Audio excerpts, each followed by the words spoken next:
Many new circuits, including 3-in-a-row debuts for Hyderabad, Cape Town, and Sao Paulo, were added to the schedule for Season 9 of the ABB FIA Formula E World Championship.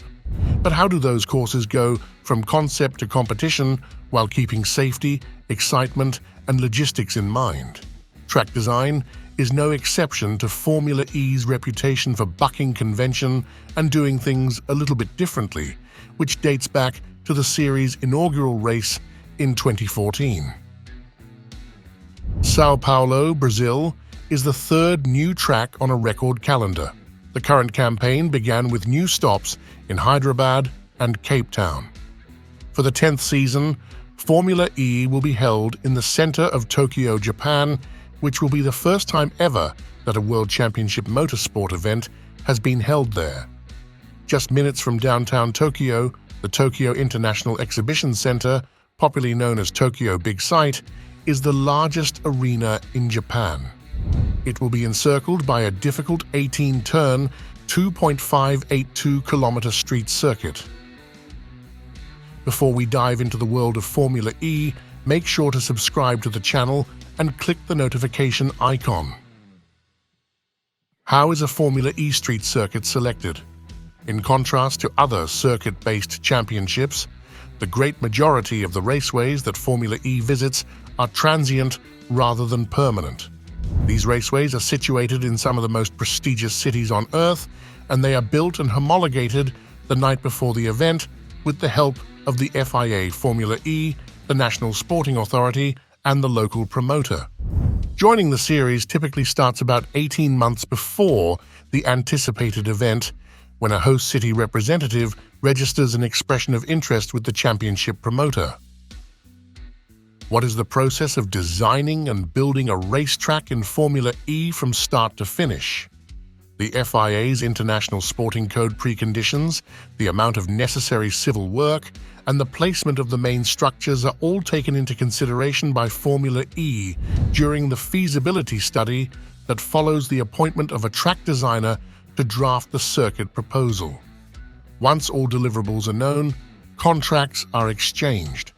9 months prior to the event, the ASN formally requests homologation from the FIA Safety Department.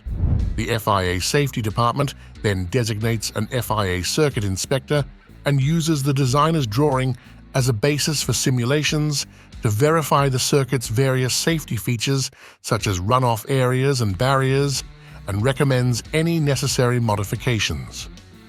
After further review of the Safety Department's document by the FIA Circuits Commission, which is made up of circuit safety experts from ASNs all over the world, the official FIA circuit inspector, FIA experts, and Formula E staff visit the site to approve the circuit layout and all supporting structures, such as pit garages, race control, and the medical center. 4 months remain until lights out. The next stage is to work with the local ASN to develop the event safety plan and determine how many firefighters and marshals will be required in case of a recovery. Then, about a month and a half before the E-Prix, the FIA Technical Department runs simulations using the most recent circuit layout to establish how long the race will be.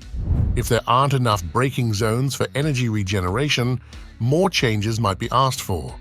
The championship's teams receive the final layout 1 month prior to the race from the FIA Sporting Department, once it has been verified by all parties. At that point, the teams can begin their own simulator preparations and address any major issues that they may have. How is a FIA World Championship street circuit built and signed off safely?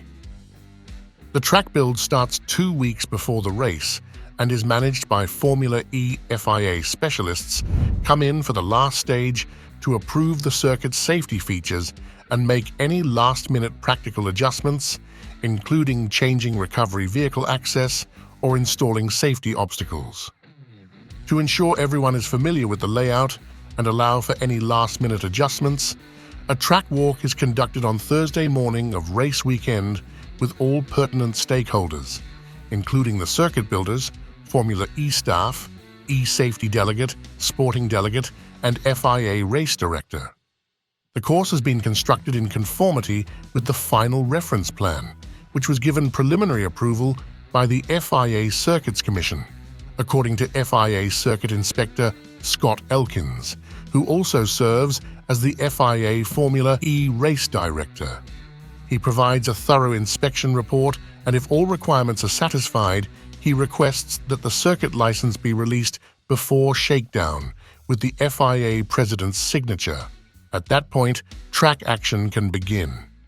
A few months later, a track review panel made up of 3 driver representatives, Formula E, and officials of the FIA get together to talk about possible upgrades to the circuit for upcoming races.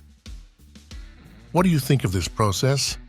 Do you think your country can host a Formula E street circuit? Let us know in the comments section. See you next time.